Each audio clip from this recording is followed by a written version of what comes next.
Hey, before I get started, I just wanted to touch base with you guys that are watching my Bible study for the book of Galatians. We're halfway through. Lord willing, I'll continue it either tonight or tomorrow. Been super busy. Uh, Woke up a little early today. I got up about 3, got a little bit of time before work to knock out a video, but not enough time to really go through this Bible study the way we like to do it here. So, promise you we will finish that. We finished the first 3 chapters. We got 3 more to go. But today I just want to respond. I'm getting so many comments. Why would I support Trump? So I just want to tell you, blue collar men and women across America overwhelmingly support Trump. And I'm going to tell you why. I'm going to give you facts, and I'm going to give you personal experience as a blue collar guy. So when Trump was president, I was working, 65, 70 hours a week delivering milk. I was a milkman for Borden Dairy Company down here in Florida. And one of the first things Trump did was he kept his promise about tax cuts. And I believe I got like a 3% tax cut. So it helped, especially when you're working 25 to 30 hours overtime at time and a half. So I definitely seen a bump in that. And, but the greater effect was Obama had raised corporate taxes to the highest in the world, higher than China, higher than anywhere in the world. So Trump lowered them. Less than anywhere in the world. I think he took them from like 48 to 21, if I'm not mistaken. But they were the highest in the world, and he made them the lowest in the world. So that had such a huge effect. The initial effect it had on regular blue collar guys like me was my boss, who hated Trump. He was a Democrat from New York, called me in his office and said, "Hey, just want to let you know, you can sign here. Borden received a big corporate tax cut from Trump, and they want to pass it on to you guys. Everybody's getting a $2 an hour raise starting today." Now, mind you, literally every year up to that point, we're getting 25-cent, 50-cent raises. I said, "Is this our annual raise? Because it's not time. It wasn't the time of the year they gave us the annual raise." He said, "No, you'll get that too later, but this is just based on the tax cut he gave us." And I was delivering milk. I was talking to guys delivering Pepsi, Coke, beer, Arizona tea. Everybody got raises. It was like Christmas time when Trump did this. My friends that worked at PepsiCo, I used to work for Pepsi and Tropicana and Frito-Lay. These were PepsiCo-owned companies. All those guys told me they got a $2,000 bonus plus raises. And that was from a CEO. It was an Indian lady. I forget her name. Ayanui, maybe. She hated Trump. When Trump got elected, she was so woke. PepsiCo was so woke. When Trump got elected, she offered counseling for the guys like they did in these liberal colleges like Harvard. And the guys laughed at her because 90% of the guys voted for him. All the truck drivers voted for Trump. And I remember reading in the New York Times, of all places, like 1,000, I think it was like 10,000 big corporations were given bonuses because of the Trump tax cuts to the corporations. Like from 2,000 to 10,000, like Microsoft was giving like these huge ones, IBM, but like just regular working guys were getting bonuses. And we usually don't get bonuses, you know? We usually don't get $2 raises an hour either. So that was an immediate effect, but then it got even better. It was like a snowball. Everything he did just snowballed into something better. Then all these companies that were in China, Mexico, like, wow, it might be cheaper to do business in America. And but there's something called repatriation, I think it's called. If you bring money that you made overseas that's not getting taxed and you bring it here, they whack like a 35% tax. So that was keeping a lot of people from coming in. So Trump said, "I'll get rid of that if you invest in America within a year." So you had all these companies coming over. And I remember when during the election, they asked Obama, "What do you think about Trump?" He said he's going to bring back manufacturing jobs. He's like, those jobs are gone forever. Like Obama was like managing the decline. Like America will never be great again. We're just going to be normal. He's like, what's Trump going to do? Wave a magic wand? That was his exact words. Well, yeah, Trump waved the magic wand. It's called tax incentives. That was his wand. And Like 600,000 manufacturing jobs came back to America. So now blue collar guys had good, high paying manufacturing jobs. With overtime, we're talking like $90,000 a year. You're working hard and you're working, 60, 70 hours, but we'd rather do that than freaking not pay our rent and have to collect welfare. So the snowball effect, all these jobs were coming back. I remember these drivers, all these companies were low on drivers. Supervisors were out driving, and I would see supervisors in all these stores when I was delivering my milk offering me jobs. It was like a blue collar heaven. You could choose any job you wanted when Trump was president. I was like, this is interesting. And everybody was trying to outbid each other. So, and Trump kept inflation low. So,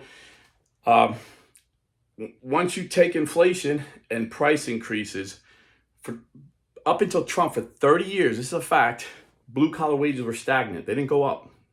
They just stayed the same. Under Trump, every year they went from 9, after you count for inflation, they went from 9 to 15% increase. And I'm telling you, this is real. I felt it, I seen it. All my blue collar friends will tell you they felt it, they seen it. Under Biden, it's been a reverse. It's been like a 6% less pay every year. And even though they say, wages are higher than ever, they're a little bit higher than ever, but inflation is way higher than ever. So our wages are actually in a negative. So, they say, he got inflation down to 2%. Well, yeah, that's from last month to this month. but from the day he took office to today, it's over 20%. Prices are 20% higher today than they were in 2020 when he took office. And things that really matter to blue collar guys, like gas, is double. Rent is double, When Trump was president, not only was I making enough money I could finally buy a house, because when Obama was president, I went to buy a house. I even had a VA loan available, but you still got to have certain credit. The guy at the bank said, "Sir, there's men on death row with better credit scores than you." That's how bad my credit was. It was horrible under Obama, and it's even worse under Biden, and it would be even worse under Kamala. But under Trump, I was able to buy my house at like a 3.2 interest rate, and I'm locked in. I bought a house and I was paying hundreds less than what I was paying rent, and that same place I was paying rent has doubled since. If I never got that house under Trump, I don't know what I would do. I'd be working 100 hours. I would literally be working 100 hours a week, because I'm not going to take a welfare check. So things were so much better. And in addition to that, he did what every blue collar has been, guy, since I've been a kid. I remember my father saying, we got more oil than Saudi Arabia. We just need to unleash our oil. And he unleashed it. And we became energy independent for the first time. And it had a major effect on blue collar guys. When I go to the pump and it's $1.80, I remember being $1.80 in Florida. Now I'm paying $3.50. It's a big difference. When you drive a pickup truck, that's a big difference. And then also all these companies, whatever you go to Walmart, you go to Publix, wherever you go to buy your food, a truck brought it there. So when fuel prices went back down, these companies were making greater profit. So we got another $2 an hour raise the following year. It was just like a snowball effect. The economy was so great for blue collar guys. It was just amazing. But what's Kamala want to do?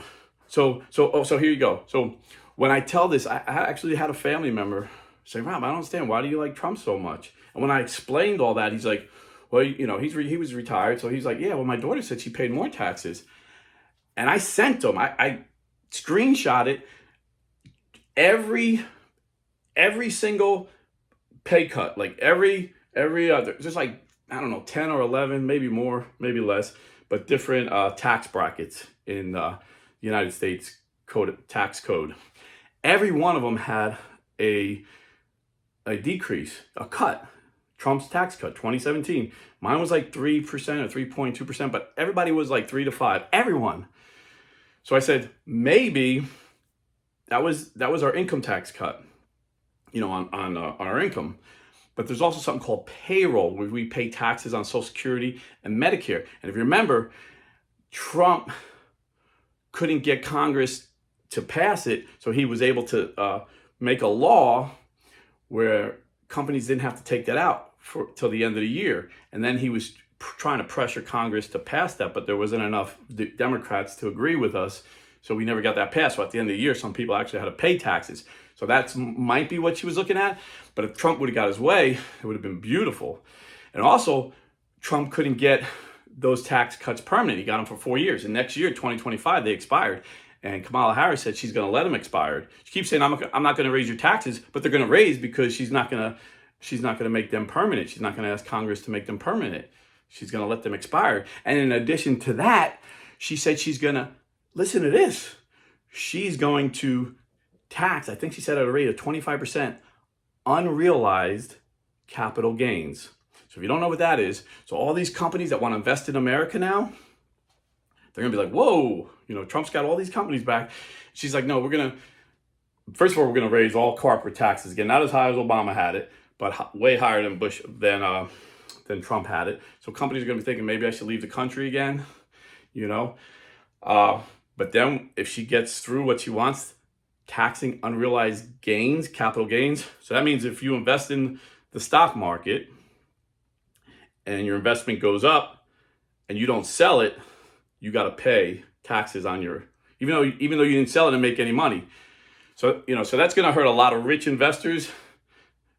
A lot of job makers, job creators aren't going to come here, but it's going to hurt a blue collar guy like me, whose only investment I really got is my house, and it went up in value, and at the end of the year, I have to pay the difference. So you bought a house for 150, and then it went up to 300,000. You got to pay tax on 150,000. That's your gain. But you'll be like, I didn't sell it. Well, that's unrealized gain. This is like communism. This is why we call Kamala. This is what we're talking about. One of the many things. Plus, she wants to shut down freedom of speech. They're talking about changing the First Amendment, getting rid of the court, or packing the court, Supreme Court. They want to get rid of our Constitution. So that's another reason we call her a communist. But Trump promised to cut taxes, promised to make us energy independent, bring jobs back, and he kept his promises. So when he says he's going to make us energy dominant and bring gas prices down even lower, I believe him. When he says he's going to cut taxes even more, I believe him. Because the reality is, this is a fact.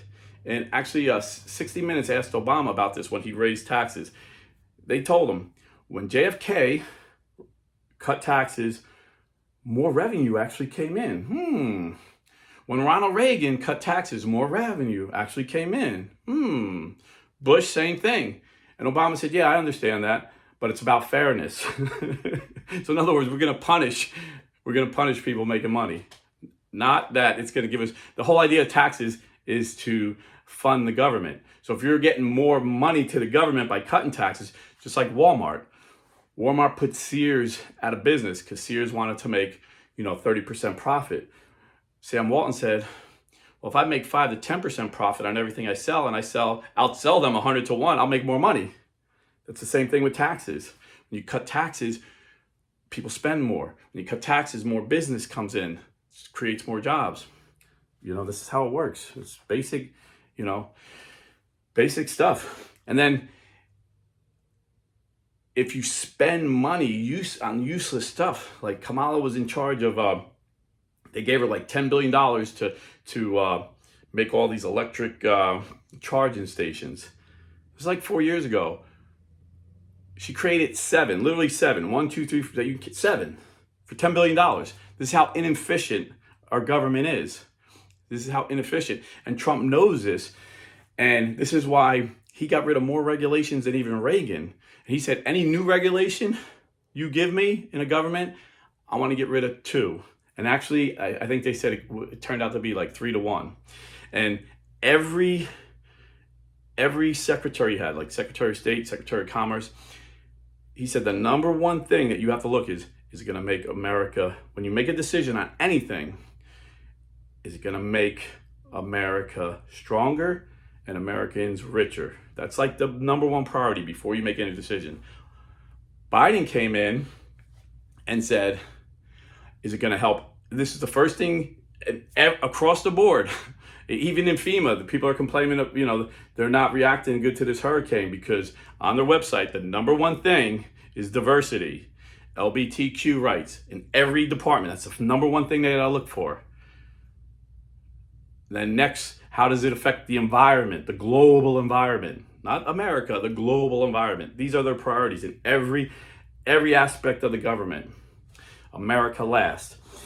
And you can say, well, we should care about the environment. Yeah, well, under Trump, when we were leading the world in producing oil, according to the EPA, we had the 4 cleanest years of water and air in American history because we do it right. Now we got to get our oil from countries that don't give a crap about the environment. You know, we're getting oil from Middle East countries that hate us, South American countries that hate us. You know, so for the blue collar guy, the lifestyle was just so better. And this is why we had the lowest unemployment in 50 years, but it affected everybody. This is why it doesn't matter, you know, we have a black woman running for president, and Trump is getting more black support than any Republican in history because they seen, you know, black people work just like white people. Black people pay taxes just like white people. Black people pump gas just like white people.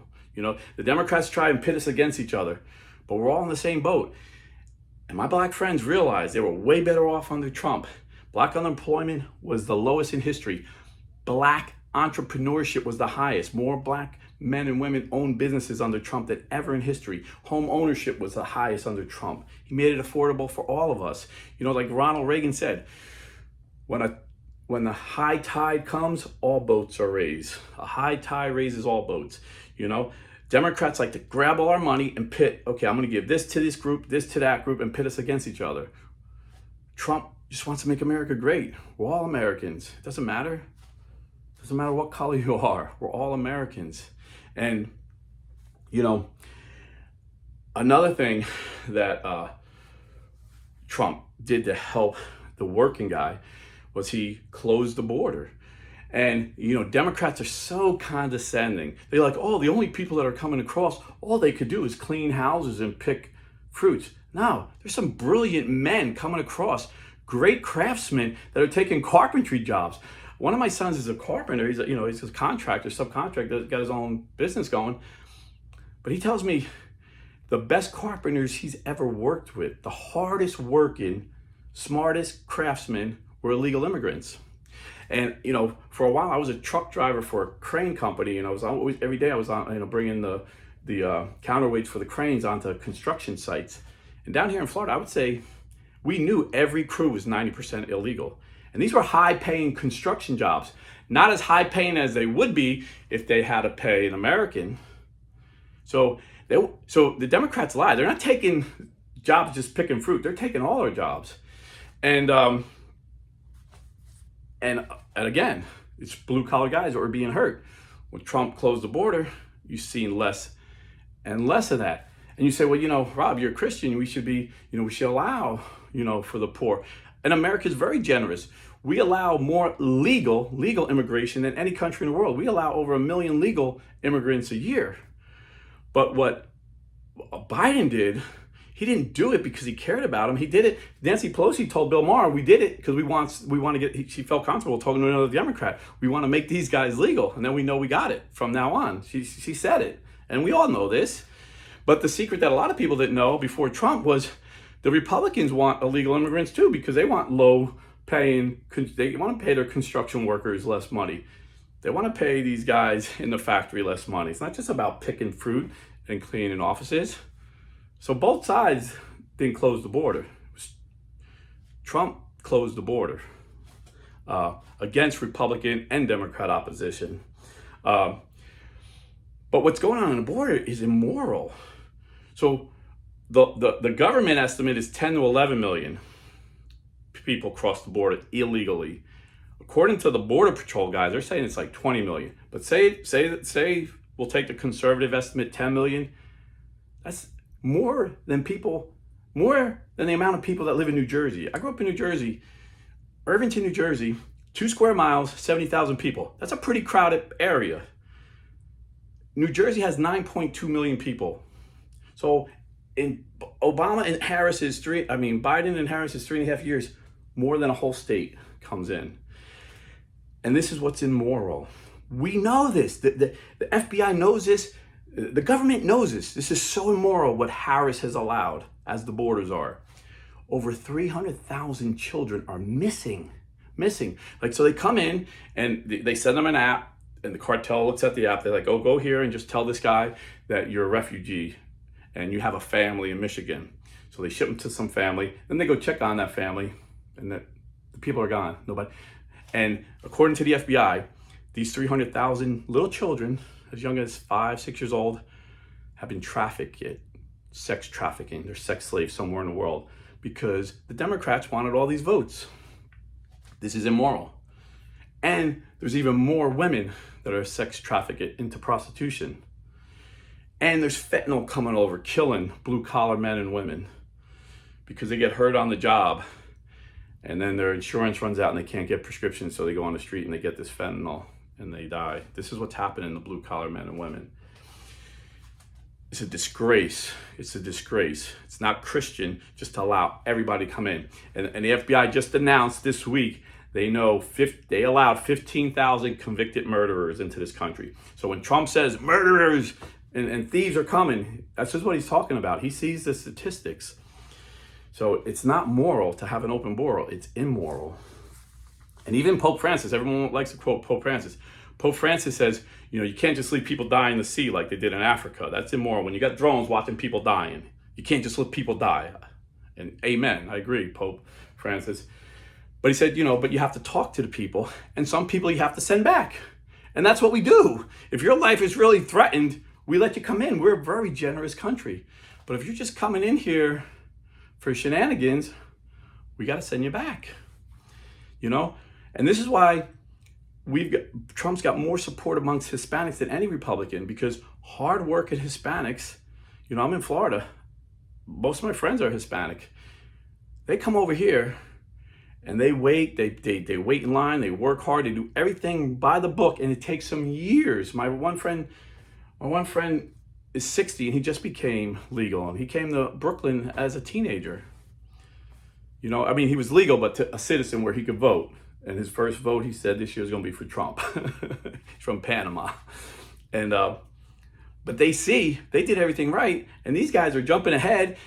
And in these Democrat cities, they're getting $1,000 a week or a month money, free hotel stay. In California, the California Assembly and Senate passed a bill and sent it to Gavin Newsom that illegal immigrants, people we know here broke the law, come in here illegally, will get $150,000 to buy a house, like a gift, not a loan, a gift. Here's $150,000. You don't have to pay us back. Houses in California are really high, so that's just probably like a 10% down payment on most houses out in California, but it's enough to get them a house. Gavin Newsom wants to run for president. I'm pretty sure he knows Kamala's not going to win, so he's got his sights in 4 years, so he vetoed it. But Nancy Pelosi was for it, Kamala was for it, Biden was for it, and the working guy is struggling to pay their rent, working 2-3 jobs to pay their rent. And you say, yeah, but you're a Christian, why would you vote for such a horrible man? Well, because I'm not an idiot. I don't know this man personally. I don't know Kamala personally. Who knows what they're really like? Only God sees the heart. I see their policies, and their policies, how they affect me personally and how they affect every American. Like I said, when a high tide comes, all boats rise. So I don't just vote for what's best for me. I vote for what's best for America. And I see with my own 2 eyes, 4 years of Trump, 4 years of Harris and Biden. And people are suffering. I know so many people that pay their rent late every month, and then they got hundreds of dollars of late fees every month. And they're like, it was never like this under Trump. I can't afford 4 more years of Democrat rule. This is what people are telling me. And that would be me. But by the grace of God, when Trump was president, I was able to get a VA loan with a real estate for life realtor who showed me some tricks to get my credit score up. So if you are buying or selling real estate, I highly recommend you go to realestateforlife.org and tell them Blue Collar Catholic sent you. But as a Christian, I've I've been involved in politics since I'm a teenager. I heard Reagan say he was going to overturn Roe v. Wade. I heard Bush Sr. say it. Heard Bush Jr. say it. They all said it, and they all spoke a good game. I mean, compared to Trump, they sound way more pro-life than Trump ever sounded. But Trump is the guy who did it. He said, I'm going to put 2, maybe 3 Supreme Court justices in, and they're going to be originalist judges that just make their decision based on the Constitution. So, of course, they're going to overturn Roe v. Wade, because every scholar agrees, whether you're a liberal scholar or a conservative scholar, every legal scholar agrees Roe v. Wade was unconstitutional. And he did it. Promise made, promise kept. Just like everything else I mentioned, promises made, promises kept. And then, I had Dr. Alan Keyes. He was the author of the Mexico City policy for Ronald Reagan when Ronald Reagan was president. I had him on Blue Collar and a Scholar. And he told me that, of course, every Democrat president gets rid of it and every Republican president puts it back in effect. So basically what it says, it's called Mexico City because that's where the agreement was signed. It says the United States will not give any money for abortion to any country. So if we're going to give you money to help families, like we do that, we'll give you money to help families, none of that money can go for abortion. He said, but the government always found like loopholes, and they were paying for some abortions, and he said Trump expanded it. He quadrupled it. So it would be impossible. He said it was amazing what he did. Made it impossible for a government to pay a penny for abortions overseas. And it was interesting, people talk about personalities, and I always say, I don't care what their personality is because I don't really know. I assume the worst. I assume the worst, but their policies are good. I'm voting for their policies, not for their personalities. So I was kind of surprised when I asked Alan Keyes what Ronald Reagan was like. He said he was a wonderful man.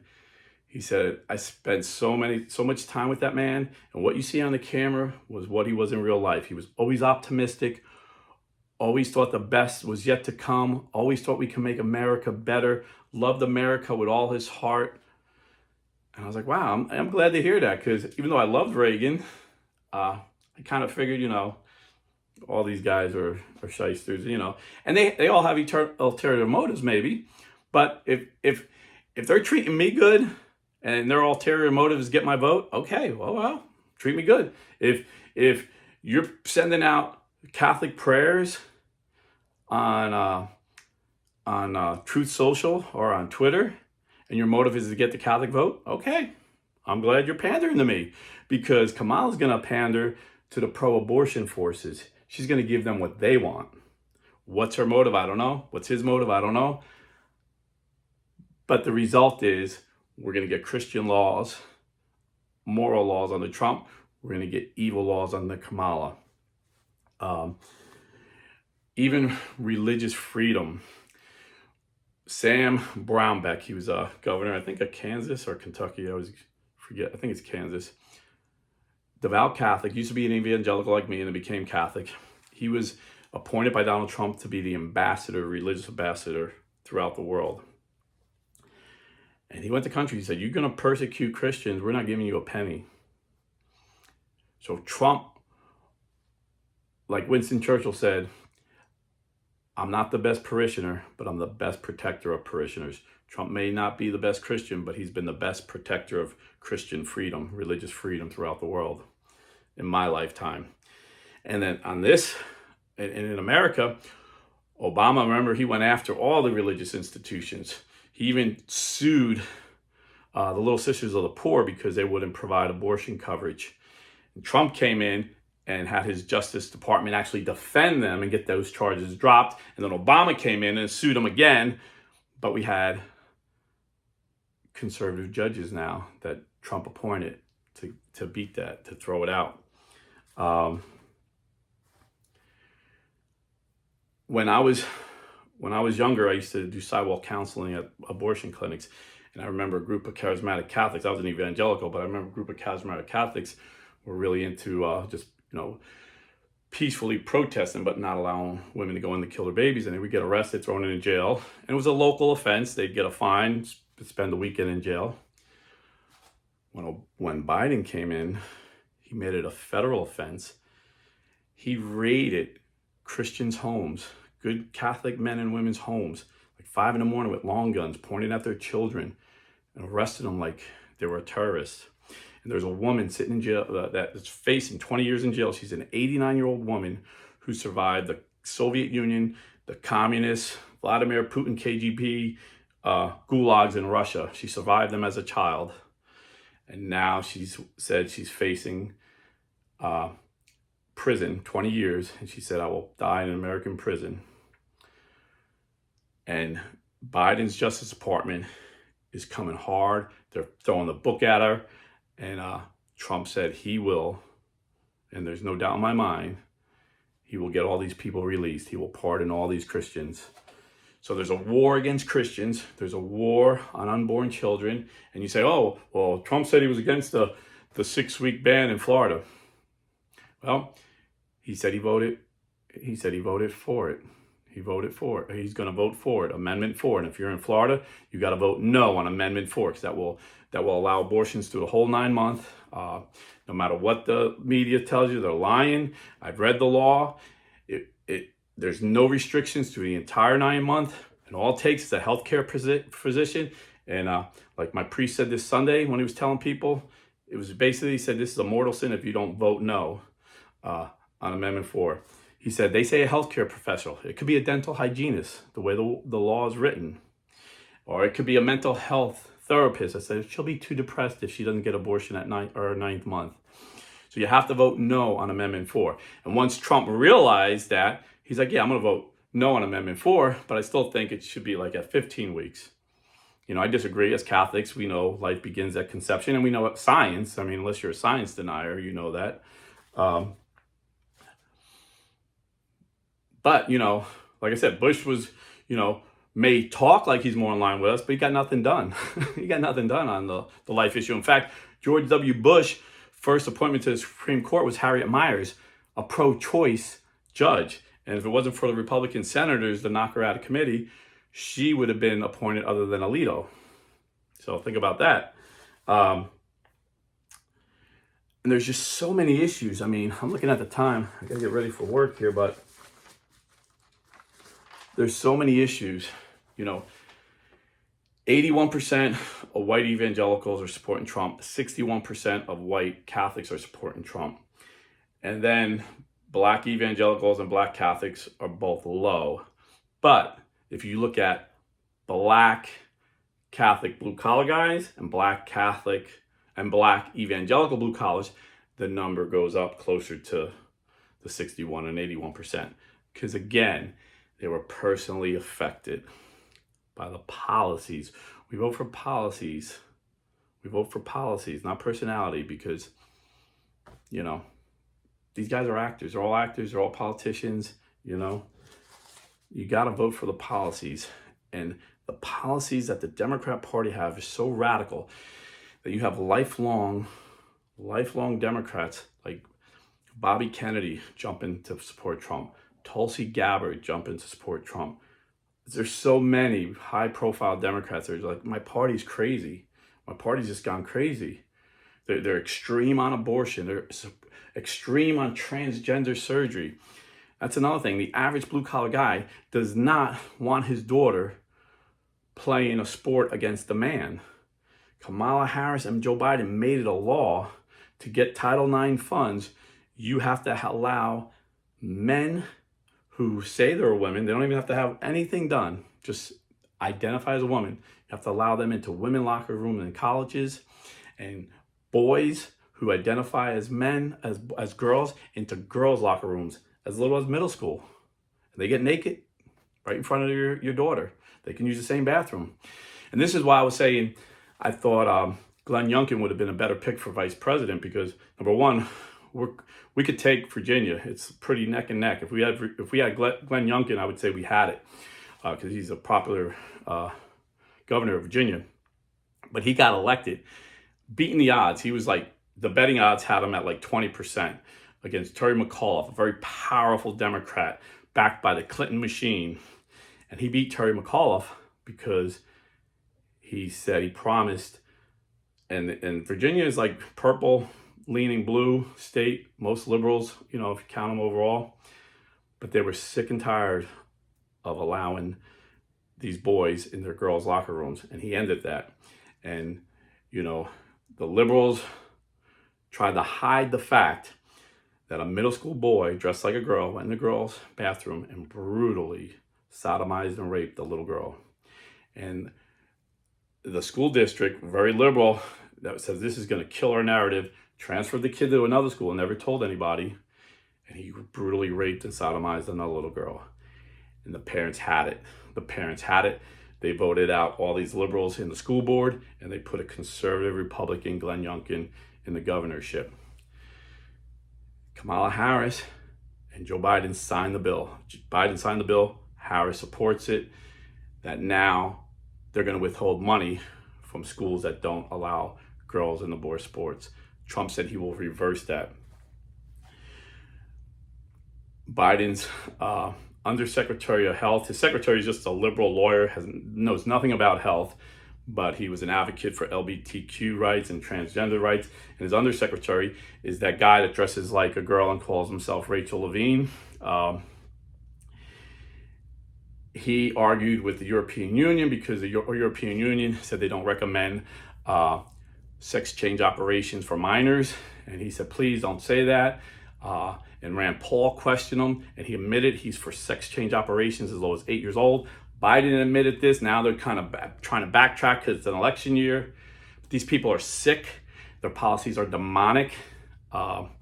They want transgender. And Kamala Harris picked Tim Walz, who, when he went to Minnesota as governor, one of the first laws he did was he made Minnesota a transgender sanctuary city for minors, which means if your state doesn't allow minors, because Governor Nones banned it from a bordering state, North Dakota, South Dakota, I get those Dakotas confused, but one of the Dakotas, so a lot of them were coming into Minnesota. Tim Walz says the sanctuary state will protect you, we'll let you get that operation as young as 8 years old, and we won't tell your parents. And if you're in Minnesota and your parents won't allow you to get it at 8 years old, the court will take you from them, put you in a foster home that will allow you. These people are sick. These are sick. This is Tampon Tim. We call him Tampon Tim Walz because he put tampons in boys' bathrooms in Minnesota. This guy is disgusting, and he's going to get wrecked by J.D. Vance tonight. He's going to get wrecked. I promise you. Watch the debate tonight. But as Christians, we should be for peace, and we should vote for a peacemaker. And under Trump, we didn't enter any new wars. That was the first time in 30 years. Republicans got us in war. Democrats got us in the war. I just found out recently from a Delta Force operator, and I may have another one on here again. I had him on once before. When George Bush told people, he told the president of Pakistan, we're invading Afghanistan in 48 hours. We're invading Afghanistan. And the leader of Pakistan told George Bush, give me 48 hours and I'll hand you bin Laden. Please don't invade. Bush invaded in 40 hours. They wanted this war. And when they went into Iraq, the plan, according to the Delta Force guys and the CIA guys, the plan was to take Iraq and then take Iran. This is how crazy. This was Dick Cheney's plan. And guess who made millions of dollars by both of these wars with Halliburton? Dick Cheney and Liz Cheney, his daughter, who are now all of a sudden lifelong Republicans supporting Kamala because they don't make no money with a peace candidate. See, Trump told the Taliban, we're going to come out. We gave him 18 months notice. We're going to come out. But if you hurt a hair on an American's head, the deal is off. And then he handed the head of the Taliban a picture of his house. Said, I know where you live, and I'll hold you responsible. For 18 months, not one American was hurt. But then after he left, they started breaking the deal. And Trump said, that deal would be off if I was president. And part of the deal was not to leave our Air Force base. And $85 billion worth of military equipment, which Biden did. And at the time, Russia's annual budget for the military was only 50 billion. So we left almost double the Russian military budget there for the Taliban to take, and they sold it to China, who sold it to Iran, and now they're using it against us. But you see, there's money to be made in war. General Dwight D. Eisenhower warned us about the military-industrial complex. He said we need to have a strong military for deterrence. But watch, these guys can make a lot of money going into war, so we have to put reins on them. So Obama gets the Peace Prize because he talked really good. Democrats love talk. They don't care if there's results. They just like the way people sound. Oh, he sounds so wonderful. They thought they called him the Messiah. He's going to raise the oceans. Like they really thought this guy was like a Messiah. They worship their leaders, and they project it on us and say, oh, you worship Trump. No, I worship Jesus. I vote for Trump, but anyway. And then Obama comes in, and after he gets the Nobel Peace Prize, he puts a surge of like 200,000 troops in Afghanistan. When Obama was president, Vladimir Putin wanted him to take down the defense. He didn't want him to put up these defensive missiles in Poland. And he got caught on a hot mic talking to his president, saying, tell Vlad, just wait after the election, I'll have more flexibility to get rid of those. And he did. He never put them up there in Poland. And Poland said, you promised us this protection. And he said, oh, don't worry about it. They won't invade you. Instead, they took Crimea, a big chunk of Ukraine. And Ukraine asked Obama for weapons, and he wouldn't send them. He said MREs, food and blankets. When Trump came in, he told Vladimir Putin, don't you dare think about going to Ukraine. Don't you dare. You will pay a heavy price. I'll drop a bomb on Moscow. That's what he told him. And Mike Pompeo said, Putin looked at him like, is this guy serious? He said he thinks he was like 10% in his head thinking this guy could be serious. And he didn't invade Ukraine. He wanted Ukraine, but he didn't do it. And in those 4 years, Trump sent those weapons that Ukraine had asked for. And so that was sending a signal to Putin, we're going to protect them. And he also sent hundreds of Green Berets to train their forces. This is why the Ukraine soldiers are superior to the Russian soldiers, because they had the best soldiers in the history of the world training them how to fight. And plus he weakened Russia. Russia's our enemy. So he weakened them, just like he weakened Iran. And he did it by unleashing oil. See, Russia's primary source of funding their government is oil. Under Trump, oil was down to $30 a barrel. After Biden canceled all these leases, canceled our pipeline, allowed the Russian pipeline, he did all these things to make oil go up to $100 a barrel. So Russia now had the money. He put heavy sanctions on Iran, wouldn't let them sell oil, said if you buy oil from Iran, we're sanctioning you. Iran was broke. So now Iran couldn't fund all their terrorist organizations. Once Biden allowed the oil prices to go so high, Iran was wealthy. Plus he let go the sanctions against Iran. He actually literally gave them $6 billion that Trump had frozen, wouldn't give them back to him. So within 3 years, Iran went from being broke to the richest country in the Middle East, probably, funding the Houthis that attack Americans, funding Hamas, who brutally attacked Israel, funding Hezbollah, who are attacking Israel, and all hell's breaking loose. And you know who goes to war? If we go to war, blue-collar men and women. That's who go to war. So we vote for the peace candidate. We know when he comes in, he's going to work some deals, and Russia will pull out of Ukraine, and there'll be peace in Europe again. He knows he's going to give Israel everything they need to defeat these savages, and he's going to put such harsh sanctions on Iran, they're not going to be able to fund these savages anymore. So there'll be peace in Israel. Blessed are the peacemakers. So he may not be perfect, but he's definitely a peacemaker. So these are just a few reasons. I got to get ready for work here. Just got to throw my shirt on and walk out the door, but I got to go. But I might make a part 2 because there's a lot I'm leaving out. But blue collar men and women are overwhelmingly supporting Trump. And this is why he's going to win. Even if the polls say it's tight, if the polls don't have Harris up by 5 points, we win. If the polls are even, we win by a landslide. Two reasons. One, the Bradley effect. If you're not familiar with the Bradley effect, in the 80s, there was an African-American guy running for governor, and all the polling, which polling used to be very accurate back then, because they would just call people up on the phone. Not like today, it's not as accurate. In the polls, it looked like he was going to win big, but he lost. He lost pretty big, and they called it the Bradley effect. People didn't want to sound like a racist. You know, it's in California. You know, all the libs didn't want to sound like a racist. So they're like, oh yeah, I'm supporting Bradley. Bradley lost. So you got that. The media makes Trump look out like this evil man, so they're embarrassed to say on the phone, yeah, I'm supporting Trump. That's part of the equation. But a bigger part of the equation is when these pollsters poll people, they poll registered voters and likely voters. So a lot of people that don't vote, working men and women, are coming out and registering for the first time. They're not getting counted. And then registered voters who didn't vote in the last election aren't considered likely voters. So these guys that just vote for Trump every 4 years, they're not considered likely voters, so they're not being counted. So if the polls are even, like they're saying, we win in a landslide.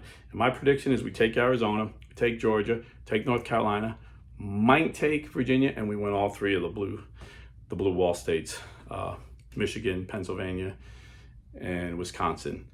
And the only way Harris can win is if she takes all three of those. So even if we lose one, if we lose Michigan and we get Wisconsin and Pennsylvania, even if we lose Michigan and Wisconsin, we get Pennsylvania, we win. So it's looking good. The blue collar guys are going to give us this victory again, so you can thank us. God bless and stay Catholic.